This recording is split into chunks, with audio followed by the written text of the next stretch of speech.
La communication, quoi. Et l'alternance, c'est aussi une rémunération. La communication, quoi.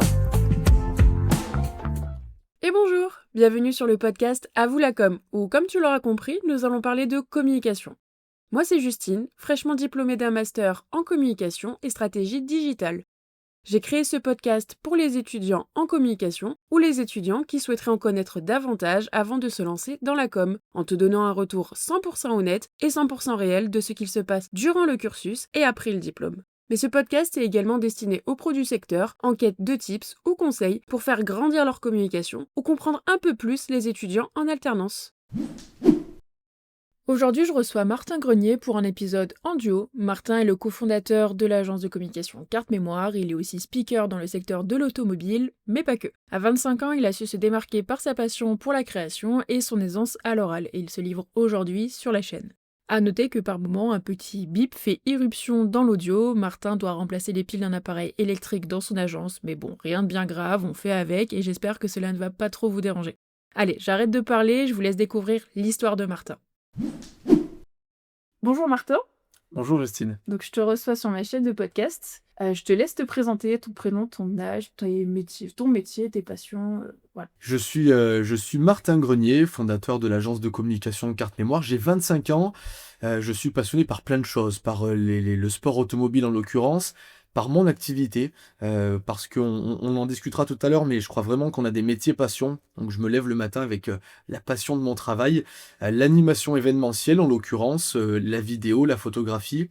Et j'aime surtout découvrir plein de choses sur l'histoire du pays, sur l'histoire de plein de choses, et j'aime la culture. Alors, que ce soit le folklore, les traditions, la musique, étant aussi musicien, je fais de la guitare depuis par exemple 22 ans, et voilà, il y a plein de choses à découvrir, et je suis passionné par la découverte et par le contact avec les gens.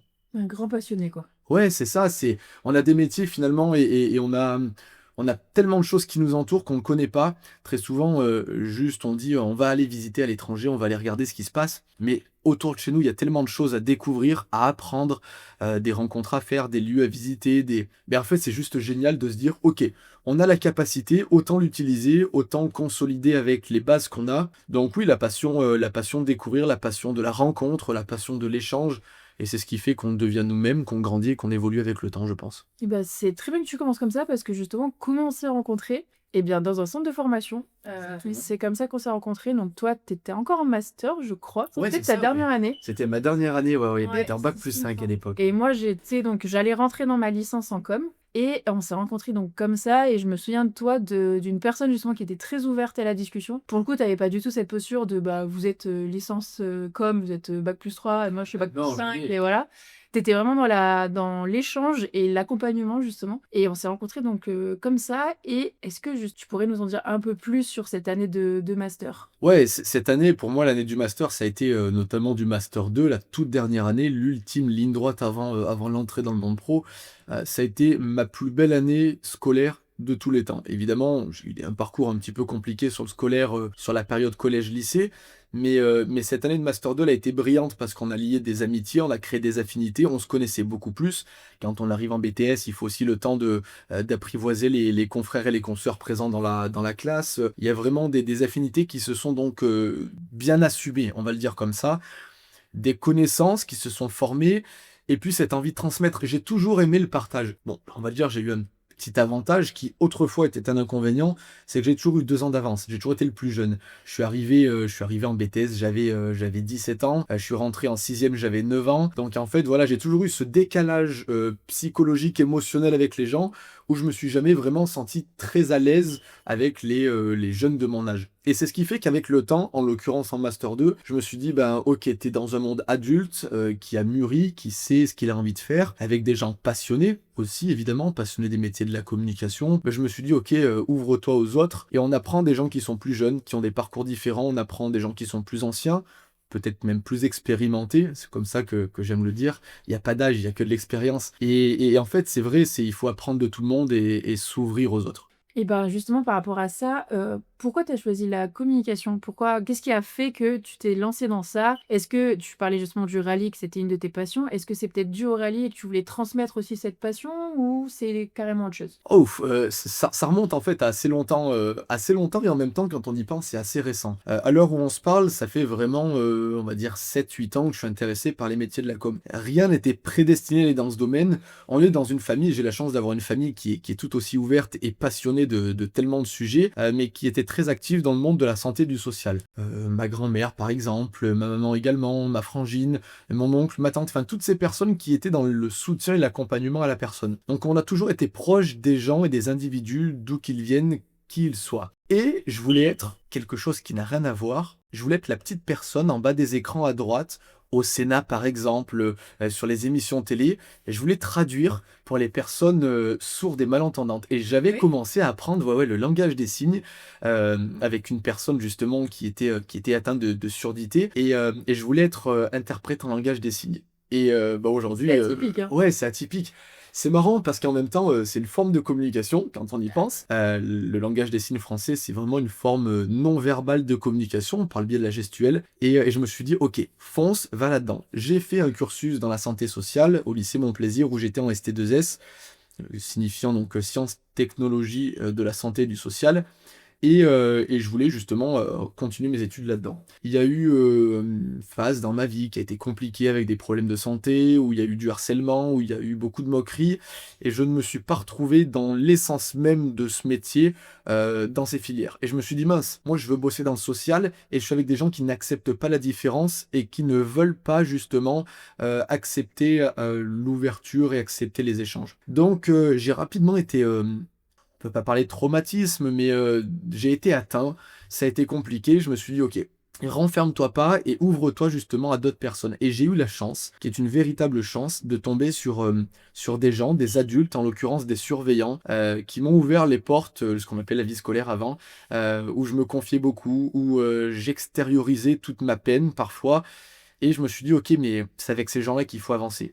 Oui, on a 30, 40 ans de différence et notamment un certain Guy Jean-Claude que je ne peux que remercier.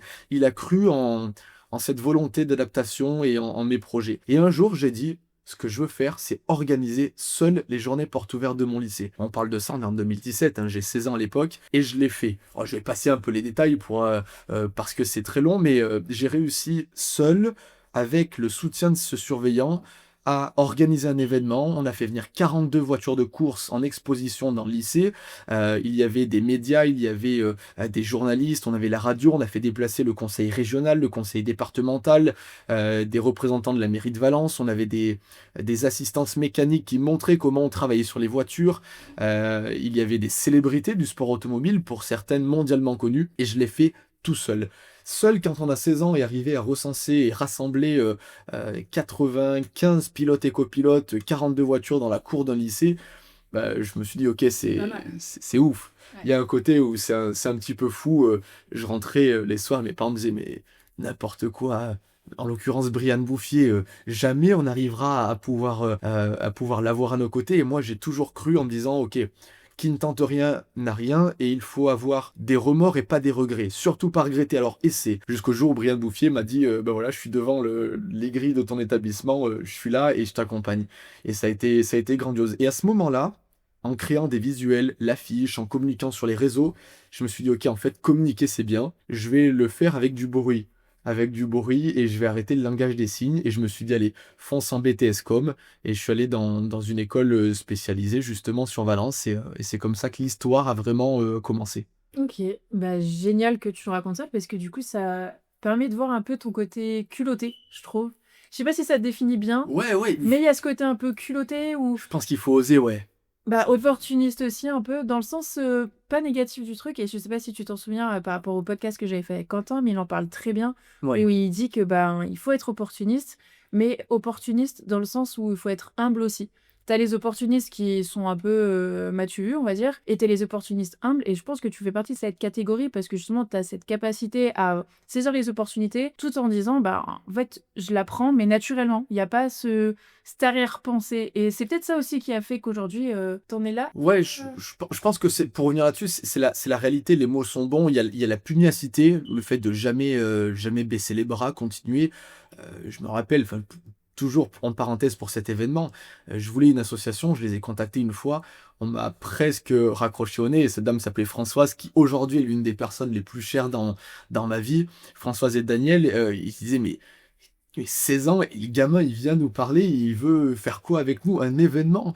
Et ça a été drôle au début. Et puis une deuxième fois, et puis un troisième appel, et un quatrième où ils se sont dit, ok, bah en fait, peut-être qu'il a vraiment quelque chose à nous proposer, et vraiment une offre ou une nouveauté, en fait. Et ils m'ont dit, ok, bah on y va, on tente.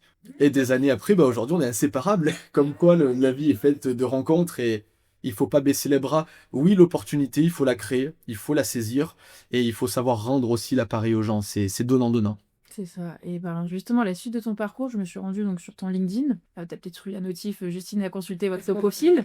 Mais j'ai vu que du coup, tu avais commencé en 2017 avec ta première alternance en communication. Donc c'était au sein de l'entreprise Giloin, si je me trompe pas. Ouais, ça aussi c'est marrant, une petite anecdote là-dessus. Ouais. Serge Gilloin, qui est le représentant de cette entité, était un grand pilote de rallye en championnat de France des rallyes sur terre.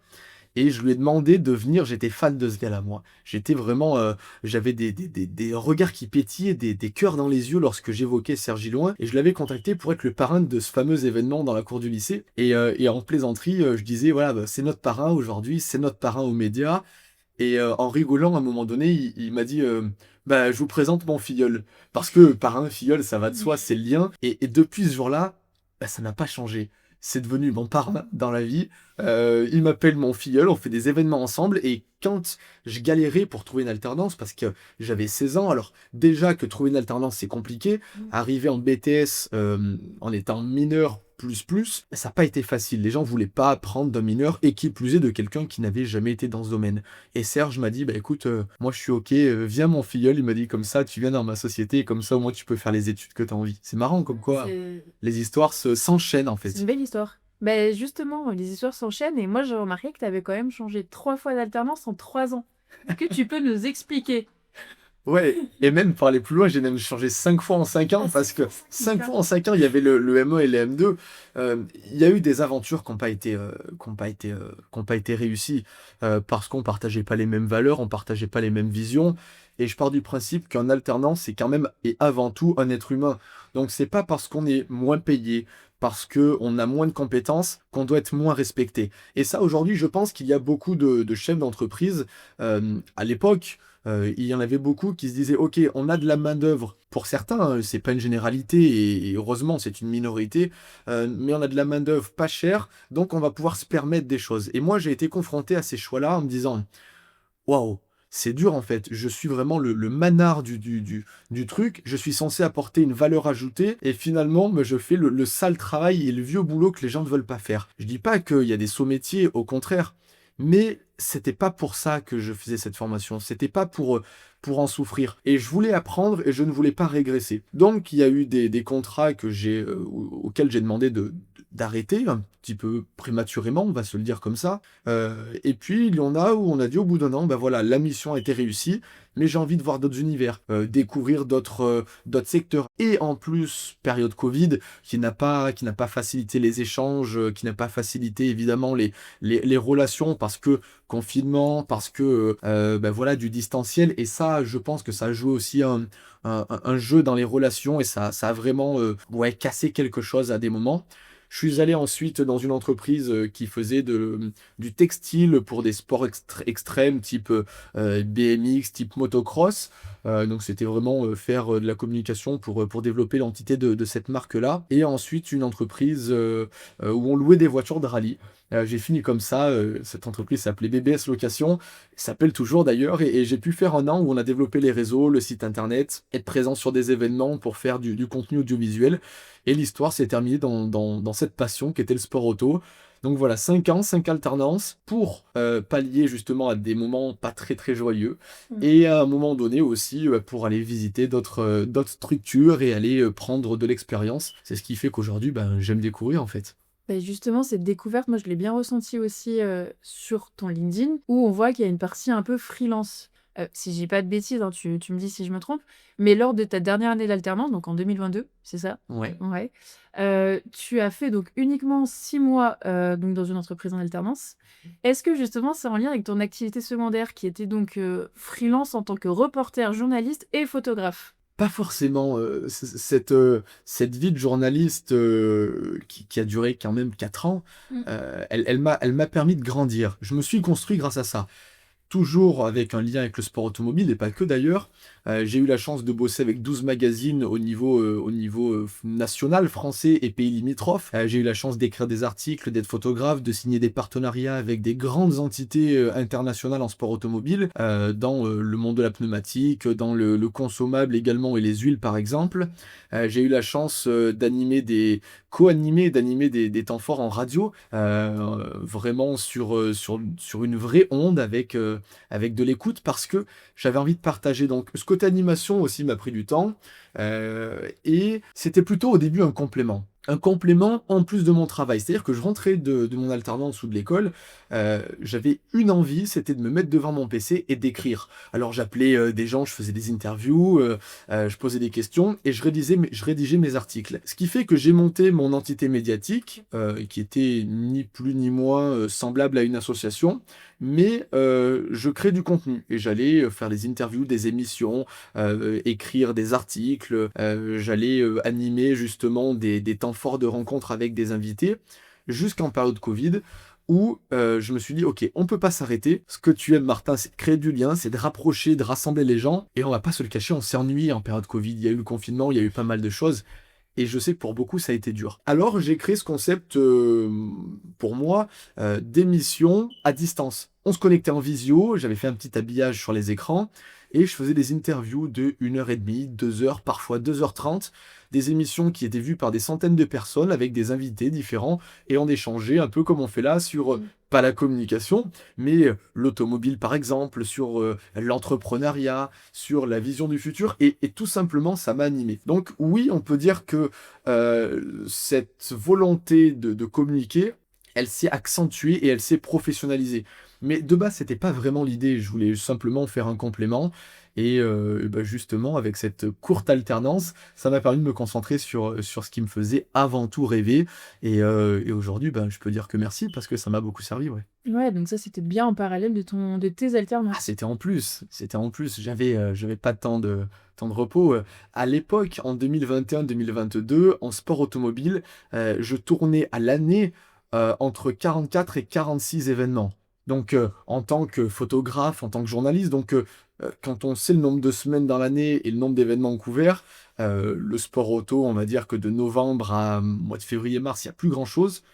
Et ben, il fallait marner le reste de la saison. Donc heureusement, j'ai été accompagné, j'ai été soutenu, et ouais, je me suis dit que ça m'a servi, et aujourd'hui, c'est ce qui fait que j'aime ces métiers-là, justement. Justement, le monde du sport auto, du rallye, c'est clairement ton domaine. Pour quelle raison? Parce que c'est vraiment une passion ou c'est parce qu'il y a quand même ce petit truc en plus dans ce domaine qui fait que tu as ce besoin de partager, ce besoin de transmettre. Et je sais que tu fais aussi d'autres choses hein, en termes de communication, tu fais pas que du sport auto. Qu'est-ce qui te plaît justement quand même dans ce sport auto? Et est-ce que tu verrais quand même cette passion dans d'autres milieux, dans d'autres domaines? Ouais, ça me fait rire parce que souvent on me demande comment t'es venu la passion du sport auto, et si je vous dis que quand j'étais môme, j'allais voir des rallyes avec ma famille dans le Vercors, parce que mes cousins cousines habitaient à proximité d'un lieu de course, j'en avais rien à cirer. Je regardais 4 voitures et je partais jouer dans les bois parce qu'alors, s'il y avait vraiment quelque chose qui ne me plaisait pas, c'était le sport auto. Et puis un jour, je crois que 2014, ouais, vers là 2014-2015, j'ai dit, oh, il y a un rallye pas très loin de la maison, ça me ferait plaisir d'aller voir ce que c'est. J'avais mûri, j'avais grandi, évidemment, et puis on prend du recul, on s'intéresse beaucoup plus aux choses quand on avance avec le temps. Et je me suis dit, mais ouais, c'est chouette.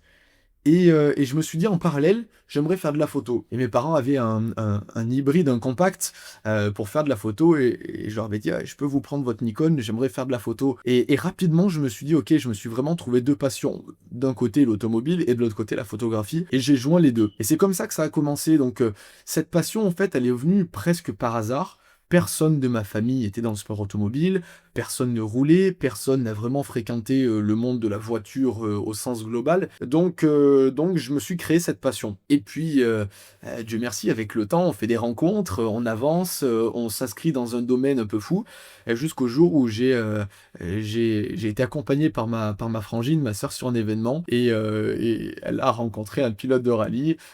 Et évidemment, la suite, eux seuls la connaissent, mais aujourd'hui, voilà, ils vivent une superbe histoire depuis pas mal d'années. Donc j'ai la chance d'avoir mon beau-frère, et je signale d'ailleurs que j'étais fan de mon beau-frère, et que je lui avais demandé des années avant une dédicace sur un livre que j'avais rédigé. Et voilà, le monde est petit, et en fait l'histoire elle continue. Donc ce beau-frère dont j'étais fan aujourd'hui, bah, je partage cette passion avec lui. Bah, en fait, ce sport, ça a des valeurs bien plus que de la vitesse, c'est humain, c'est de la découverte, ça va vite. Et en même temps, je crois qu'il faut être un peu fêlé pour faire du rallye. Parce qu'on prend quand même un peu des risques dans ce domaine, mais, mais je dois dire qu'il y a une ambiance et un esprit qui me correspond. C'est celui du partage, de la transmission, de l'amour pour une activité. Donc je m'y sens bien, et cette passion, aujourd'hui, elle n'a de cesse de se décupler. Je continue dans ce sens, et évidemment, je ne fais plus que du sport auto. Je me suis diversifié, et ô combien diversifié, et ça fait du bien aussi de voir d'autres domaines, quoi. Et Donc c'est venu un petit peu au hasard, on va un peu dire. au hasard, ouais. Mais t'es quand même très famille, ça je le note. Ouais, la famille, c'est important, c'est des bases. Alors, il y a toujours des moments de vie qui font que bah, c'est pas tout le temps facile, parce qu'on traverse des périodes, parce que bah, il y a des événements qui font que c'est pas toujours très joyeux, hein, la famille, mais comme en amitié. Alors moi, j'ai la chance d'avoir une famille où on est bien, on est soudés, c'est un bonheur, et on a toujours tout fait ensemble. Ma frangine, mes parents, on a toujours été quatre. Et c'est ce qui fait qu'aujourd'hui, on a un noyau solide, et qu'on a vécu tous ces moments ensemble. J'ai jamais peur de le dire. Les gens nous disent souvent, quand on voit un grenier arriver, il y a les quatre autres ou les trois autres qui rappliquent derrière. Évidemment, c'est parce qu'on aime partager, et on s'est toujours soutenu dans tous nos secteurs d'activité, la musique, le sport automobile, nos métiers, et on a toujours cru les uns envers les autres. Pour moi, j'ai juste eu la chance qui m'accompagne, qui m'aide, et qui me trimballe un peu de partout, on va pas se le cacher, parce que quand t'es mineur et que tu fais 46 événements sport auto à l'année, papa et maman, ils sont avec toi, et franchement, aujourd'hui, c'est la plus belle chance que j'ai eue. C'est juste qu'ils aient cru en nous, en ma sœur, en moi, et qui nous aient accompagnés de cette façon. Ça, c'est beau. Ah bah c'est très beau, oui. Et t'as pas mal de choses. Moi, je sais que mes parents l'ont fait avec moi pour le basket. Donc, les vous l'ont On se suivi de comprend. partout. Ah bah bien sûr, là-dessus, on se comprend bien. Est-ce qu'ils t'ont d'ailleurs accompagné sur ton projet d'agence de communication? T'as fait du coup avec Hugo, alors je vais peut-être me tromper sur son nom de famille, Dirazzonian. Ouais, c'est parfait, Hugo Voilà. Dirazzonian, carrément. Voilà, en novembre 2022. Est-ce qu'ils t'ont accompagné justement sur ce projet? Quelle a été leur place dans ce projet? Ah, ils ont une place évidente. Ils ont une place évidente parce que déjà, il y a l'accompagnement psychologique humain, il y a le soutien dans de la prise de décision personnelle, pas sur la société, mais personnelle, sur comment faire. Parce que quand on sort des études, et que une semaine après la fin des études, on commence déjà à développer une société, on n'a pas vraiment de recul. On ne sait pas où on va. Donc on a de la chance d'être accompagné. Et je parlerai, je sais aussi au nom de Hugo, ça a été pareil. On a eu la chance d'avoir nos deux familles qui ont cru au projet. Déjà, ça fait pour beaucoup de choses. Ils nous ont aussi soutenus matériellement, physiquement. Bon, je ne vais pas vous le cacher, s'il y a bien quelque chose que je ne sais pas faire, c'est du bricolage, de la peinture, des travaux. Et en fait, heureusement que nos papas étaient là, nos mamans étaient présentes, parce que on a eu soutien, on a eu cette aide matérielle, cette aide physique également, et cet accompagnement humain. Je me rappellerai toujours d'une date, on est au mois de décembre, on est mi-décembre, une soirée traditionnelle hivernale, et avec Hugo, on fête notre inauguration.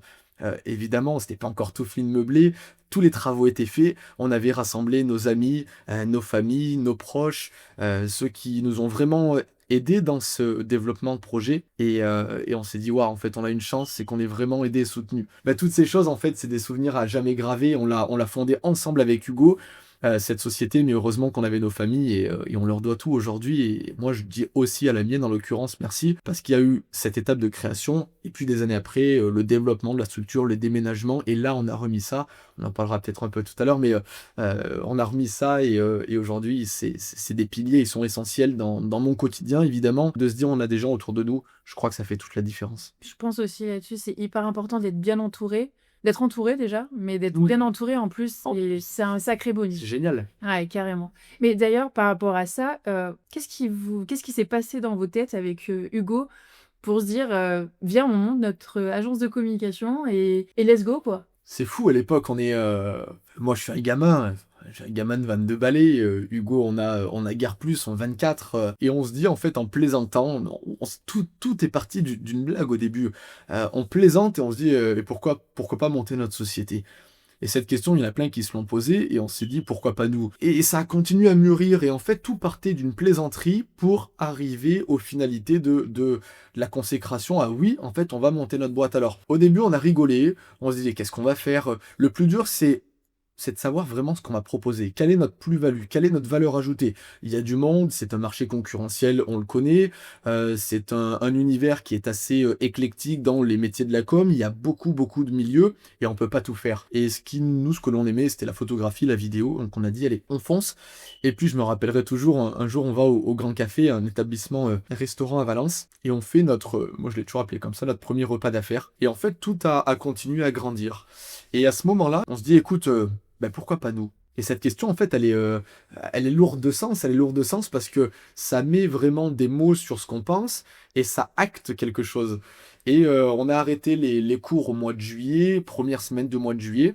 On a pris une semaine de vacances et on s'est retrouvés à partir de mi-juillet. On s'est plus jamais lâché. On a cherché un nom d'abord.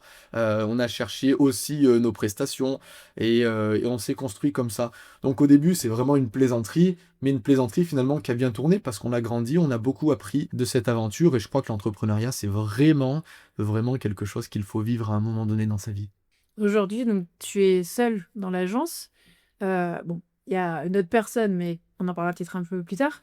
Mais aujourd'hui, donc, tu es seul aux commandes de cette agence. Tu fais donc de la vidéo, de l'audio, de la photo. C'est quand même assez rythmé. Est-ce que dans tout ça, justement, tu arrives à t'en sortir? Est-ce que maintenant, parce que ça fait 3 ans, il me semble, que tu as cette agence, est-ce que tu arrives à trouver ton rythme? En étant seul comme ça, tu arrives encore à tenir la barque et aller vers l'avant? Ce qui fait ça, c'est qu'on est passionné. Évidemment, la structure a été lancée en 2022. Au terme de quasiment 2 ans, Hugo, pour différentes raisons, pour différents projets, souhaite se consacrer à une autre activité et décide de retourner dans un environnement peut-être, je ne veux pas parler à sa place, mais peut-être un peu plus stable, réfléchi. Évidemment, quand on est jeune à cette époque-là, on se dit on veut gagner de l'argent, c'est la première chose qu'on se dit, on va monter notre business. Mais c'est pas facile. C'est pas facile parce qu'on se rend compte qu'en face de nous, on a la vérité. La vérité de terrain n'est pas la même que notre propre vérité. Et en fait, ben, on grandit. Et moi, ces 2 ans avec Hugo, évidemment que ça m'a permis de grandir, évidemment que ça nous a fait mûrir aussi. Et je peux que lui dire merci parce qu'en fait, cette entreprise, on l'a cofondée. Et quoi qu'il en soit, dans 20 ans, même si je suis toujours seul au règne de la société, on l'aura toujours cofondée et je resterai toujours le co-créateur de cette agence. Et ça, c'est important. Donc, ne pas mettre un trait sur le passé et conserver l'existant. Ensuite, donc Hugo quitte la société en septembre 2024, voilà, quasiment un peu plus d'un an. Et je décide de racheter ses parts. Et je décide de continuer cette aventure parce que elle me convenait, parce que je m'y sentais bien et parce que j'avais tellement d'idées que je me suis dit que c'était dommage peut-être de mettre un terme à toute cette histoire qui finalement ne faisait que de commencer. Donc je rachète les parts d'Hugo, je reprends la gestion de la société et je me consacre à des activités qu'on avait développées, évidemment, je les conserve, et puis j'en ouvre d'autres. Donc ce qui fait que à un moment donné, on se dit, ok, qu'est-ce qui nous fait tenir? C'est vraiment la passion. Je le disais en introduction tout à l'heure, je me lève le matin avec une seule chance, c'est que dans les métiers de la communication, comme dans bien d'autres domaines d'ailleurs, on a des métiers passion. J'ai pas l'impression d'aller travailler. c'est pas une charge, c'est pas une obligation. Je suis content d'aller travailler. Et parfois même, il faudrait presque qu'on me ralentisse et qu'on me dise, allez, stop, arrête pour aujourd'hui. Il y a eu assez ou fais autre chose. Donc on n'a pas vraiment envie de s'arrêter. Donc évidemment, d'un côté, il y a des concessions. On tire des traits sur des choix de vie à des moments, évidemment. On se consacre pleinement à cette aventure. Mais quand on est passionné, quand on a envie, je crois que c'est au final le meilleur choix que j'ai pu faire. C'est de donner une deuxième naissance, une suite. Moi, je l'appelle des fois le carte mémoire 2.0. C'est vraiment la renaissance de ce projet. Et on est amoureux de ce métier-là quand on le vit pleinement. Moi, je sais que je suis vraiment comme ça aussi. J'adore tout ce qui est montage vidéo, ce genre de choses. Enfin, moi, tout ce qui est partie création, j'adore. Souvent, on me dit, enfin, on me parle, je n'écoute absolument pas ce que me dit la personne. Je dis oui, oui, oui. Tu m'as écouté? Non, désolé. Et ça m'arrive, mais tellement de fois. Je pense qu'on est un peu pareil sur ça. C'est vrai, ouais, carrément. Oui, moi, ça me fait un peu pareil. Des fois, j'écoute et je me dis, mince, qu'est-ce qu'il m'a dit en rentrant? Mais c'est parce qu'on a des métiers de rêveurs et parce qu'on a tout simplement la chance de vivre des choses uniques. Ce qui veut pas dire qu'on ne prête pas vraiment attention à ce qu'on nous dit. Des fois, c'est simplement parce qu'on est en train de réfléchir à un futur contrat où, tiens, bah, si j'avais été là, j'aurais fait les choses de cette façon. Et on finit toujours par se retrouver, par remettre les choses dans leur contexte, évidemment. Mais on a des métiers de rêveurs et je crois vraiment que c'est ce qui fait la beauté de nos métiers, justement, des métiers de la com. On vend du rêve et on se vend à soi-même du rêve. Et dans ces métiers-là, justement, de la com, quelle prestation tu préfères? Parce que je sais qu'il y a une partie speaker aussi, qui prend pas mal de place. Ça, c'est fou, ça. Est-ce que ça serait pas la partie speaker par hasard que tu préfères ou pas du tout? Aujourd'hui, il y a différents axes. Pour cadrer les choses, dans audiovisuel, qui est la principale activité de carte mémoire, c'est qu'il y a les prestations liées au métier de la vidéo. On fait de la vidéo corporate, on fait de la brand vidéo, on fait de la vidéo événementielle, du snap content pour les réseaux sociaux, on fait de la création publicitaire, évidemment. Toujours dans un domaine B2B, on reste qu'avec des professionnels et des associations, évidemment, parce qu'elles ont besoin aussi de communiquer. Donc on fait de la vidéo promotionnelle, on fait de la vidéo événementielle, pour promouvoir un produit, un service. Toutes ces créations de contenu pour les réseaux sociaux et il y a le mot audio. Au début, on s'est dit ok, on va faire de la voix off et du podcast. Alors, évidemment, on peut encore le proposer aujourd'hui et on le propose. Et je me suis dit un jour, on était à ce moment-là en octobre 2022, vraiment par plaisanterie, j'ai un ami qui est animateur d'événements et je lui dis écoute, j'aimerais bien qu'on fasse la remise des prix ensemble. C'était une compétition sportive. Et il me dit, écoute, ouais, pourquoi pas, t'as déjà fait? Je lui dis, non, j'ai jamais animé, j'ai jamais parlé dans un micro, mais je me sens de le faire. Et il m'a dit, tiens, prends le micro, on partage. Ça a commencé comme ça en mai 2023. Une entité me contacte en me disant, voilà, on organise une épreuve automobile, on voudrait que tu sois l'animateur et le speaker de l'événement. Et là, j'ai dit, mais non, c'est pas mon métier, je le fais pas. Et tout simplement, je vais pas aller sur ce terrain parce que c'était une plaisanterie au début et j'ai juste aimé. Et on m'a dit non, non, mais tu seras l'animateur de notre événement. On veut que tu viennes et ça nous ferait plaisir. Ce que j'ai fait, c'est que j'ai appelé ce fameux collègue, Philippe, qui m'avait donné l'opportunité d'être à ses côtés. Et je lui ai dit, et ça coûte quoi l'animateur? J'en savais rien. Et rapidement, contacté par le plus gros rallye du monde, qui n'est autre que le Tour de Corse historique, on est 4 mois après le mois de mai, en me disant voilà, on a eu des retours. On veut que tu viennes animer l'épreuve. Un mois après, on me propose d'animer le championnat de France des rallyes sur Terre en intégralité. C'est une entité qui est absolument colossale. Et rapidement, eh ben, je fais mon petit nid dans le monde du sport auto et on me propose de me diversifier. On me propose une foire. Et c'est comme ça que j'ai eu l'occasion aussi de rejoindre l'équipe de Pascal Denis, qui est un grand animateur. Et puis, s'en est suivi une histoire bien sympathique avec les foires qui n'ont eu de cesse de grandir, différents salons. On m'a proposé récemment d'être speaker officiel d'une équipe de handball à niveau professionnel, donc je suis rentré dans l'enceinte du sport collectif, et c'est des domaines que je ne connaissais pas. Et désormais, me voilà propulsé dans des environnements totalement différents. Les foires, les salons, le sport automobile, les sports collectifs, des séminaires, des remises de prix. J'aime beaucoup aussi l'échange avec les célébrités. J'ai eu l'occasion de rencontrer pas mal de stars et de célébrités sur des tables rondes, sur des interviews, et j'aime tous ces modes d'animation. Donc aujourd'hui, j'ai deux outils de travail. J'ai l'outil de travail pure agence de com, avec la création de contenu et l'accompagnement digital. Et mon deuxième outil de travail, c'est ma voix. Et j'aime travailler avec ça parce que je crois vraiment qu'on peut faire passer des émotions, Je suis sensible aux mots, je suis sensible à la tournure des phrases et j'ai toujours aimé jouer avec ça. Je vais pas le faire là, mais j'aime les jeux de mots bien pourris et très souvent on me dit c'est pas drôle, mais qu'est-ce que c'est plaisant de jouer avec la langue française. Et donc du coup c'est devenu mon outil de travail. Donc si je devais choisir, le métier que je préfère c'est celui de chargé de com et c'est celui que j'exerce aujourd'hui, c'est tout. Mais évidemment que je prends un pied d'enfer à causer dans le micro et aller à la rencontre de ces artistes. Et c'est tout simplement magique de créer du lien comme ça. C'est très drôle parce que c'est quand même très paradoxal aussi avec ce que tu nous as dit au tout début, où tu voulais à la base faire de la langue des signes. Donc c'est très drôle parce que là, on sent que tu aimes ce que tu fais avec ton métier speaker. Et en même temps, avant, c'était pas forcément ce que tu voulais faire, hein. Ah, je voulais pas parler, je voulais C'est justement ça. faire en sorte de ne pas parler. C'est marrant comme quand on grandit et on avance. Et en fait, ouais, c'est juste ça que j'aime, c'est le lien humain. Et définitivement, je crois que je suis un amoureux de l'être humain et de tout ce qu'il peut nous apprendre. C'est hyper intéressant et ça montre aussi que la détermination, c'est quand même très important. Je pense surtout dans ce genre de métier. Quand tu es déterminé, que tu as de la passion et que tu as de l'envie, ça aide beaucoup. Parce qu'il y a la partie réseau, évidemment, parce que le réseau joue énormément sur nos métiers. Mais cette partie détermination, envie, c'est ce petit truc en plus qui, je pense, te démarque des autres. Quand je dis te démarque, je parle en général, hein, pour Ouais, tout. ouais, bien sûr, évidemment. Je crois que c'est ce qui fait évidemment la différence. Il faut simplement, il y a deux choses qui sont inévitables, c'est rester soi-même, être authentique et rester sincère. Qui plus est, quand on a des métiers où on est parfois médiatisé, d'autres fois mis en avant par le biais d'une scène, ouais, ça fait peut-être la différence. C'est ce qui fait que ça nous démarque, mais en même temps, on reste avant tout des passionnés. Et tant qu'on a la passion, on peut faire plein de choses. Je suis bien d'accord. Il y a un truc qui m'intrigue, moi, c'est le slogan de l'agence: «Des pixels au décibel, nous créons votre histoire». Qui a trouvé, ce slogan? Seul le secret Ah, dévoile-nous ce secret. Le secret, évidemment, restera Je on a fait, soupçonne un petit Fabrice, moi, quand même, dedans, non? alors, on a demandé évidemment conseil à.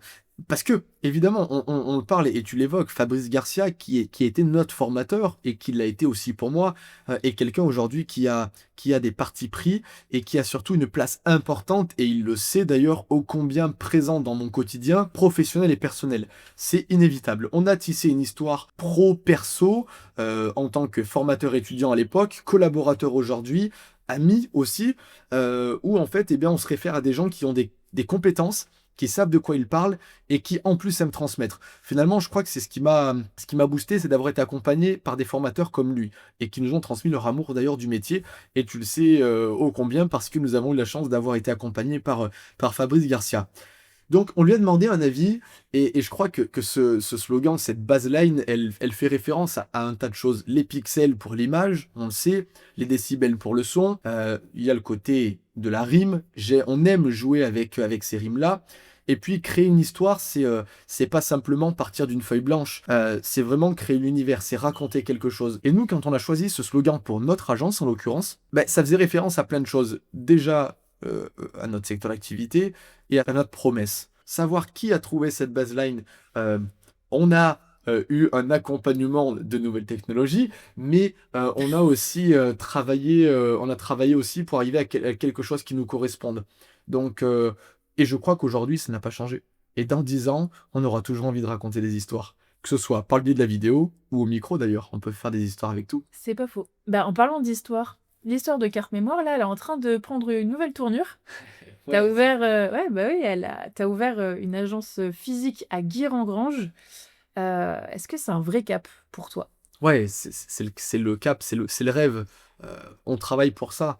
On travaille pour se fixer des objectifs, pour se développer, pour grandir, pour continuer à aller de l'avant. L'ouverture de cette agence, elle est un petit peu soudaine. C'était pas prévu. Et finalement, dans l'imprévu, il y a toujours du positif. Et on se met un petit coup de pied aux fesses des fois et on se dit, allez, c'est peut-être le moment. C'est peut-être le tournant de ta vie. Et je vais reprendre une phrase de quelqu'un que j'aime énormément. J'aime beaucoup ce personnage, il s'appelle Patrick Sébastien. Alors ça prête à rire, mais on a derrière un vrai quelqu'un qui aime rire et qui aime plaisanter de par ses chansons festives. On a quelqu'un qui aime la poésie, qui aime le discours, qui maîtrise la langue française comme personne ne maîtrise le langage français, avec une certaine hiérarchie des idées, avec une vraie conscience des choses, avec tout simplement une vérité de terrain. Parce que il est proche des gens. Et ce monsieur a toujours dit, il n'y a rien qui est au hasard. Tout est écrit. Tout est écrit. Si ça doit se faire, c'est que c'est le moment. L'heure de notre départ est écrite. L'heure de notre naissance est écrite. Et les événements sont écrits. Donc ce changement soudain dans ma vie, il était peut-être écrit tout simplement et c'était le moment. Donc oui, c'est la consécration. On a fait des concessions pour en arriver là. Évidemment, ça n'a pas été tous les jours facile. Mais c'est un peu, presque j'ai envie de dire, laisser transformer. C'est le but ultime.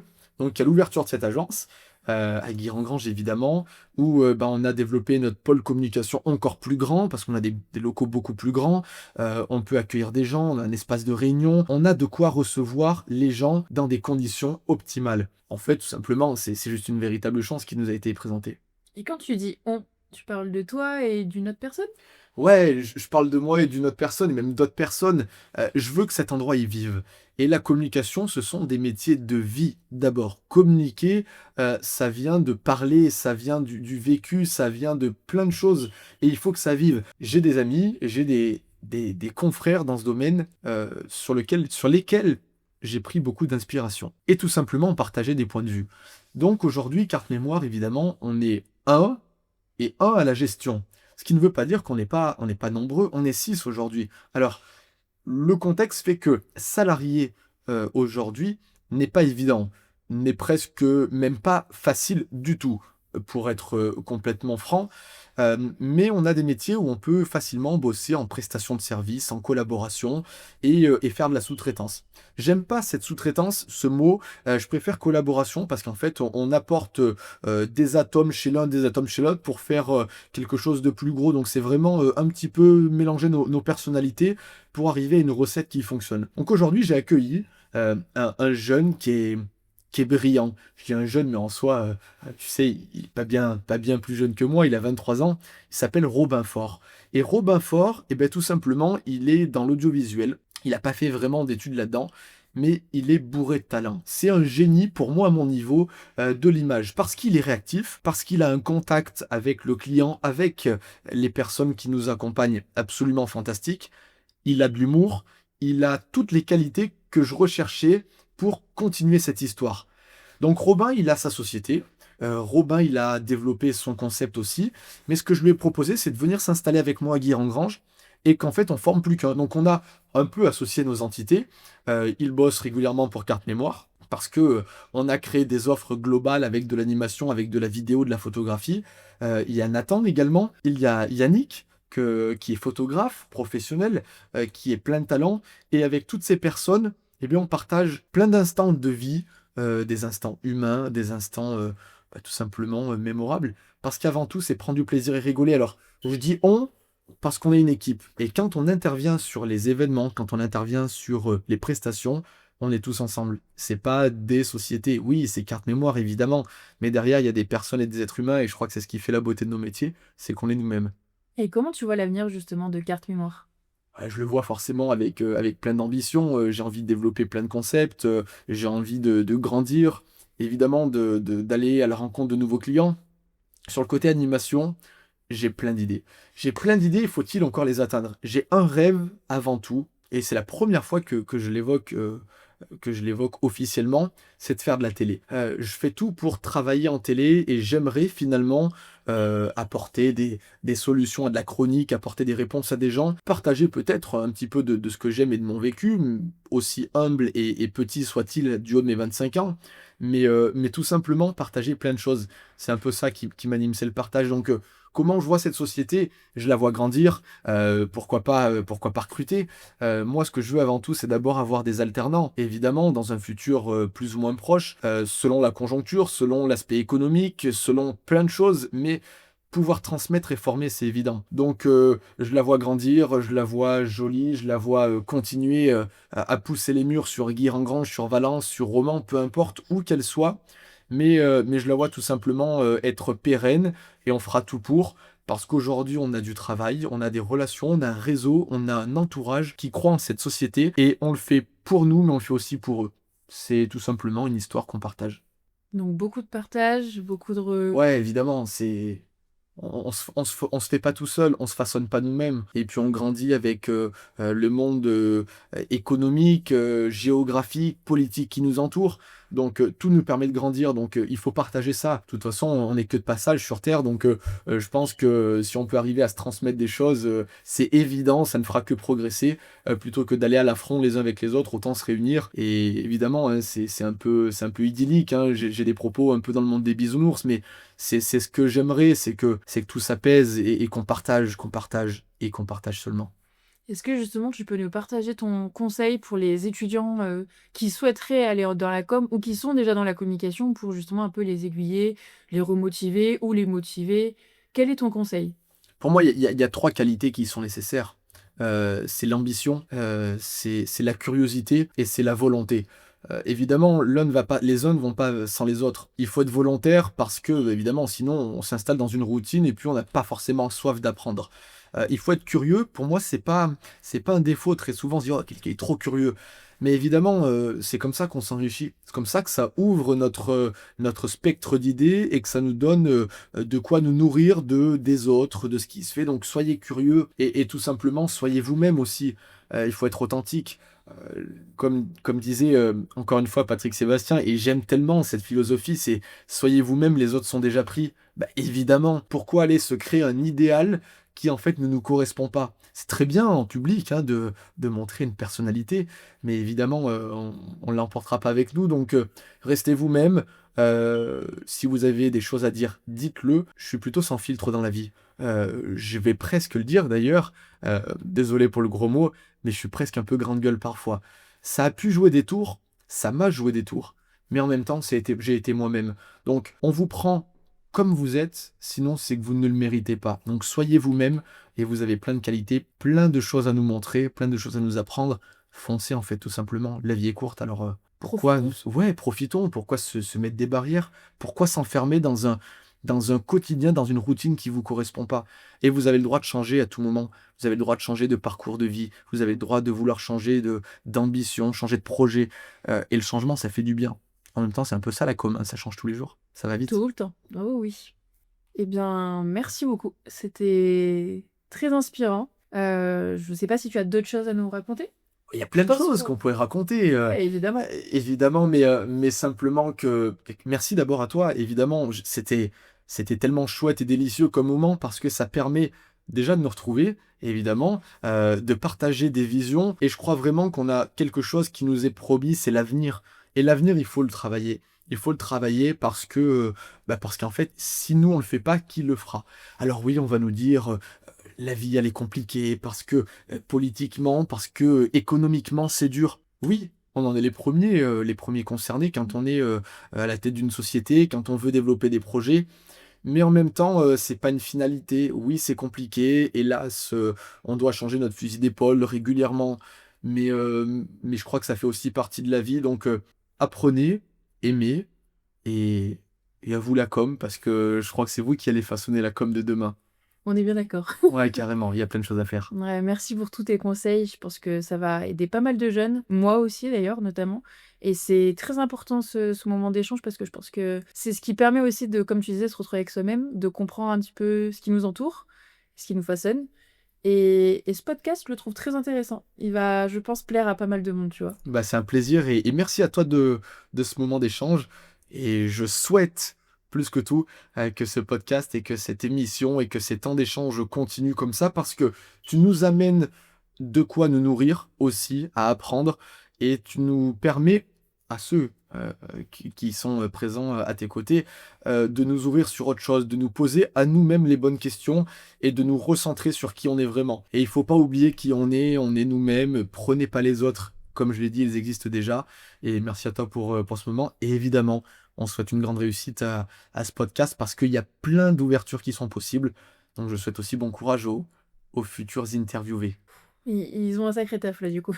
Tout va bien se Tu leur passer. mets un peu la pression, là. Non, jamais, jamais. Merci à toi, Justine. Merci beaucoup, Martin. Et puis, bah, à vous la com. À vous la com. C'est la fin de cet échange avec Martin Grenier, j'espère qu'il vous aura plu. Je remercie Martin pour son implication et le temps qu'il m'a accordé, c'était vraiment un pur plaisir d'enregistrer avec lui sur ses différentes expériences. N'hésitez pas à me faire vos retours sur Instagram, TikTok ou directement en commentaire pour savoir si ce podcast vous a plu.